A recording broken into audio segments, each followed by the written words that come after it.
ఈ వీడియో కనుక నచ్చితే ఖచ్చితంగా లైక్ చేయండి. ప్రోమోలోకి వెళ్తే అక్షిత అందరిని పిలుస్తూ వస్తుందన్నమాట హాల్లోకి. ఆంటీ, అంకుల్, బామ్మ, చరణ్ అనుకుంటూ అందరిని పిలుస్తూ ఉంటుంది. ఏంటి అక్షిత ఈ టైంలో అందరిని పిలుస్తున్నావు? అందరూ దాదాపు నిద్రపోయే టైం కదా అని చెప్పి సుమలత అంటూ ఉంటుంది.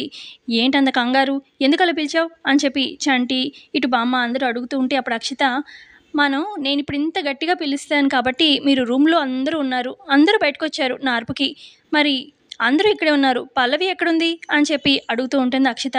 ఇక అప్పుడు బామ్మ, ఏముంది వినిపించలేదేమో, గదిలో ఉందేమో, పడుకుందేమో అని చెప్పి బామ్మ అంటూ ఉంటే అప్పుడు అక్షిత, ప్రతిసారి ఆ పల్లవిని కవర్ చేయండి. ఒకసారేమో అడిగితే నేను మా అమ్మకి బాగాలేదు, గుండమ్మకి చూడ్డానికి వెళ్ళాను అని చెప్పి ఆ రకంగా కవర్ చేసింది, ఇంట్లో లేదు అంటే. ఇంకోసారి ఏం చేసింది, నేను హాస్పిటల్లో ఎవరికో బాగాలేదంటే అని చెప్పి హాస్పిటల్కి వెళ్ళాను అని చెప్పి ఏదో రకంగా ఇంకోసారి అలా తప్పించుకుంది. నేను ఎన్నిసార్లు చెప్పాను, డైలీ నైట్ పల్లవి ఈ టైంకి బయటికి వెళ్తుంది అని చెప్పి అంటున్నా, ఎవ్వరు నా మాటను కేర్ చేయలేదు.